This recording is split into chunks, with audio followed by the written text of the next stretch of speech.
ಆಗಿದೆ. ಸೂಪರ್, ಒಳ್ಳೆ ಮೆಸೇಜ್ ಕೊಟ್ಟಿದ್ದಾರೆ. ತುಂಬಾ ಚೆನ್ನಾಗಿ ಮಾಡಿದ್ದಾರೆ. ನಮ್ಮ ಬಸ್ಸು ಸೂಪರ್ ಹಿಟ್ ಪಿಕ್ಚರ್. ತುಂಬಾ ಅವಶ್ಯಕತೆ ಇತ್ತು ಈ ಟೈಮಲ್ಲಿ ಪಿಕ್ಚರು. ರಾಜಕೀಯ ಏನು ಅಂತ ತೋರಿಸಿದ್ದಾರೆ, ಅವ್ರ ಜೀವನದಲ್ಲೂ ನಡೆದಿದೆ, ಪಾತ್ರದಲ್ಲೂ ತೋರಿಸಿದ್ದಾರೆ. ಮೂವಿ ಎಲ್ಲರೂ ಬಂದು ನೋಡಿ, ಕನ್ನಡ ಸಿನಿಮಾ ಬೆಳೆಸಿ. ಬಾಸ್ ಹೇಳಿದ್ರು ಬಾಸೆ ಫುಲ್ ಚಿಂದೆ ಫುಲ್ ಡೆವಿಲ್ ಫಸ್ಟ್. ಡೆವಿಲ್ ಮಸ್ತ್ ಆಗೈತೆ, ಎಲ್ಲರೂ ಬಂದು ನೋಡ್ರಿ. ಒಂದೊಂದು ಬೆಂಕಿ ಅಣ್ಣ, ಬೆಂಕಿ ಸೂಪರ್ ಆಗೈತೆ. ಅಣ್ಣನ ಆಕ್ಟಿಂಗ್ ಗೊತ್ತಾ, ಗಡವಾಗಿ ಸೂಪರ್ ಫಿಲಮ್ ಅಣ್ಣ, ಸೂಪರ್ ಸೂಪರ್ ಅಣ್ಣ ಆಕ್ಟಿಂಗ್. ಸೂಪರ್ ಆಗಿದೆ sir, super super super sir, super. Gilli acting super sir. Sir ಹೇಳ್ಬೇಕಾದ್ರೆ ನಮ್ ಗಿಲ್ಲಿ ನಟ ಮಂಡ್ಯದ ಸೂಪರ್ ಆಗಿ ಮಾಡವ್ರೆ ಸರ್, ಸೂಪರ್ ಆಗಿ. ಸಖತ್ತಾಗತ್ತೆ ಸಿನಿಮಾ ನೋಡಿ ಇಷ್ಟ ಆಯ್ತು ರೀ. ದರ್ಶನ್ ಲುಕ್ಗೆಲ್ಲ ಸಖತ್ತಾಗಿತ್ತು. ಚೆನ್ನಾಗಿದೆ ಸೂಪರ್ ಆಗಿತ್ತು. 100 ಅಲ್ಲ 200 ಡೇಸ್ ಪಕ್ಕ ನಮ್ಮ ಬಾಸು ಯಾರು ಚಾಲೆಂಜಿಂಗ್ ಸ್ಟಾರು. ಬಸ್ ನಾನೊಬ್ಬ ಕಿಚ್ಚ ಸುದೀಪ್ ಸರ್ ದೊಡ್ಡ ಅಭಿಮಾನಿ. ಅಂಡ್ ಫಿಲಮ್ ಮಾತ್ರ ದರ್ಶನ್ ಸರ್ದು ಸೂಪರ್ ಆಗಿದೆ ಮೂವಿ. ಆದಷ್ಟು ಕನ್ನಡ ಇಂಡಸ್ಟ್ರಿ ಬೆಳೆಸಬೇಕು, ಕನ್ನಡ ಇಂಡಸ್ಟ್ರಿ ಉಳಿಬೇಕು. ಆದಷ್ಟು ದರ್ಶನ್ ಸರ್ ರಿಲೀಸ್ ಆಗಲಿ ಅಂತಾನ. And Darshan sir Sudeep sir ಒಂದಾಗಲಿ ಅಂತ ಬೇಡ್ಕೊತೀನಿ. ಆದಷ್ಟು ಬೇಗ ದರ್ಶನ್ ಸರ್ ರಿಲೀಸ್ ಆಗಲಿ. ಮೂವಿ ಮಾತ್ರ ಮಸ್ತಾಗಿದೆ, ಸಖತ್ತಾಗಿದೆ ಸರ್.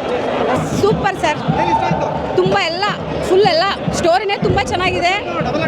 ಡಬಲ್ ಆ್ಯಕ್ಟಿಂಗ್ ಮಾಡಿದ್ದಾರೆ, ತುಂಬ ಚೆನ್ನಾಗಿದೆ. 100 ಡೇಸ್ ಪಕ್ಕ ತುಂಬ ಚೆನ್ನಾಗಿದೆ ಫಿಲಮ್, ಸೂಪರ್ ಫಿಲಮ್. ಸಖತ್ತಾಗಿದೆ. ಪ್ರತಿಯೊಬ್ಬರು ಬಂದ್ಬಿಟ್ಟು ನೋಡೋಂಥ ಮೂವಿ ಇದೆ. ಅವ್ರ ಲುಕ್ಕು, ಅವ್ರ ಕಥೆದು, ಅವ್ರ ಸ್ಟೈಲು ಪ್ರತಿಯೊಂದು ಮಾಸಾಗಿದೆ. ಮಾತಾಡೋದೇ ಇಲ್ಲ ಅಲ್ಲಿ. ಮೂವಿ ನೋಡಿ ಬಂದ್ಬಿಟ್ಟು ಪ್ರತಿಯೊಬ್ಬರು ಥಿಯೇಟ್ರಿಗೆ ಬಂದ್ಬಿಟ್ಟು ಮೂವಿ ನೋಡಿ ಅಷ್ಟೇ. ಜೈ ಡಿ ಬಾಸ್. ಸೂಪರ್ ಚೆನ್ನಾಗಿದೆ ನೋಡಿ. ಮೂವಿ ಮಸ್ತು ಮಾತ್ರ. ಸೂಪರ್ ತುಂಬಾ ಚೆನ್ನಾಗಿದೆ ಬಾಸ್ ಮೂವಿ. ಎಲ್ಲರೂ ಬಂದು ನೋಡಿ, ತುಂಬಾ ಸಖತ್ತಾಗಿದೆ. ಎಲ್ಲರೂ ಬಂದು ಸೂಪರ್ ಸರ್, ಚೆನ್ನಾಗೈತೆ. ಎಲ್ಲರೂ ಬಂದು ನೋಡಿ, ಸಕ್ಕತ್ತಾಗಿದೆ. ಬಾಸ್ ಆಕ್ಟಿಂಗ್ ಸೂಪರ್ ಆಗಿದೆ. ಚೆನ್ನಾಗಿದೆ. Super movie. ಸೂಪರ್ ಚೆನ್ನಾಗಿದೆ. ಅವರು ಆಕ್ಟಿಂಗ್ ಎಲ್ಲ ಇಷ್ಟ ಆಗಿದೆ. ತುಂಬ ಸೂಪರ್ ಆಗಿದೆ ಸರ್. ತುಂಬ ಅಲ್ಟಿಮೇಟ್ ಚಾಲೆಂಜಿಂಗ್ ಸರ್. ಭಾಳ ತುಂಬ ಸೂಪರ್ ಆಗಿದೆ ಸರ್. ನಮ್ಮ ಕನ್ನಡ ಸಿನಿಮಾ ದಿನೇಶ್ ಲೋಕನಾಥ್ ಅವ್ರ BGM ತುಂಬ ಚೆನ್ನಾಗಿ ಬಂದಿದೆ. ಮತ್ತು ಕೋರಿಯೋಗ್ರಾಫಿ ಅಂತೂ ಅಮೇಝಿಂಗ್ ಸೂಪರ್ ಆಗಿದೆ. ಬಟ್ ಯಾವುದೇ ಕಾರಣಕ್ಕೂ ನಮ್ಮ ಕನ್ನಡ ಸಿನಿಮಾ ನಾವೇ ಬೆಳೆಸಬೇಕು, ನಾವು ಕನ್ನಡಿಗರಾಗಿ. ಬಟ್ ಫ್ಯಾನ್ ವಾರಿ ಅಂತ ಯಾವುದೇ ಕಾರಣಕ್ಕೂ ಬೇಡ. ಯಾಕೆ ನಮ್ಮ ಕನ್ನಡ ಸಿನಿಮಾ ನಮ್ಮ ಕನ್ನಡದಲ್ಲಿ ಅದು ತುಂಬ ಚೆನ್ನಾಗಿ ಬರಬೇಕು. ದೊಡ್ಡ ಸ್ಟಾರ್ ಮೂವಿಗಳು ಬರ್ತಾರೋದು ಕಮ್ಮಿ ಆಗ್ತಾಯಿದೆ. ಬಟ್ ಕನ್ನಡ ಇಂಡಸ್ಟ್ರಿನೇ ಬೆಳೆಸಿ, ಕನ್ನಡ ಸಿನಿಮಾ ನೋಡಿ ಫ್ಯಾನ್ ವಾರ್ ಅಂತ ಬೇಡ. ಡೆವಿಲ್ ಸಿನಿಮಾ ತುಂಬ ಅದ್ಭುತವಾಗಿ ಮೂಡಿ ಬಂದಿದೆ. ಚಾಲೆಂಜಿಂಗ್ ಸ್ಟಾರ್ ದರ್ಶನ್ ಏನು ಅನ್ನೋದನ್ನ ಈ ಚಿತ್ರದ ಮುಖಾಂತರ ತೋರಿಸಿದ್ದಾರೆ. ಜೈ ಡಿ ಬಾಸ್. ಚೆನ್ನಾಗಿದೆ, ಫುಲ್ ಇಷ್ಟ ಆಯಿತು. ಚೆನ್ನಾಗಿತ್ತು, ಎಲ್ಲ ಇಷ್ಟ ಆಯಿತು.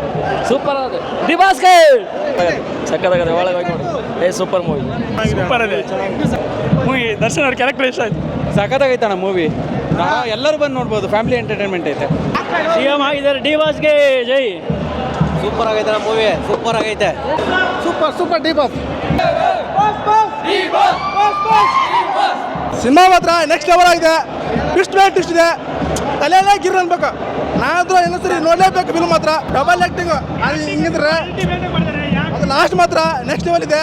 ಅದು ಇನ್ನೊಂದು ಪಾಠ ಮಾತ್ರ ಬೆಂಕಿ ಬರಲೇಬೇಕು ಸಿನಿಮಾದಲ್ಲಿ. ನಮ್ಮ ಬಾಸ್ ಆ್ಯಕ್ಟಿಂಗ್ ಮಾತ್ರ ನೆಕ್ಸ್ಟ್ ಲೆವೆಲ್ ಮಾತ್ರ ಇದೆ. ಗಿಲ್ಲಿ ಅವರು ನೆಕ್ಸ್ಟ್ ಲೆವೆಲ್ ಮಾಡಿದ್ರು. ಅವ್ರ ಕಾಮಿಡಿ ಸಖತ್ತಾಗಿದೆ ಗಿಲ್ಲಿ ಅವ್ರದ್ದು. ಆಮೇಲೆ ಇವರು ಹುಲಿ ಕಾರ್ತಿಕ್ ಅವರು ನೆಕ್ಸ್ಟ್ ಲೆವೆಲ್ ಇದೆ ಅವ್ರದ್ದು, ಸಖತ್ತಾಗಿದೆ. ಅದೇ ಇನ್ನೊಂದು ನಮ್ಮ ಬಾಸ್ ಎಲ್ಲ ಹೊಸಬನ್ನ ಹಾಕಿ ಮಾಡಿದ್ದಾರೆ. ಹೊಸಬರಿಗೆ ಕನ್ನಡಿಗೆ ಮೊದಲ ಆದ್ಯತೆ ಕೊಟ್ಟವ್ರೆ. ಅದಕ್ಕೆ ನಮ್ಮ ಭಾಷೆಗೆ ಅವಶ್ಯಕ ಮಾಡಬೇಕು. ಬಾಸ್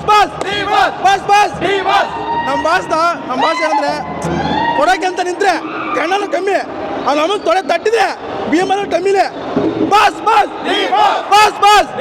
ನಮ್ಮ ಬಾಸ್ ಯಾರು ಚಾಲೆಂಜ್ ಸ್ಟಾರ್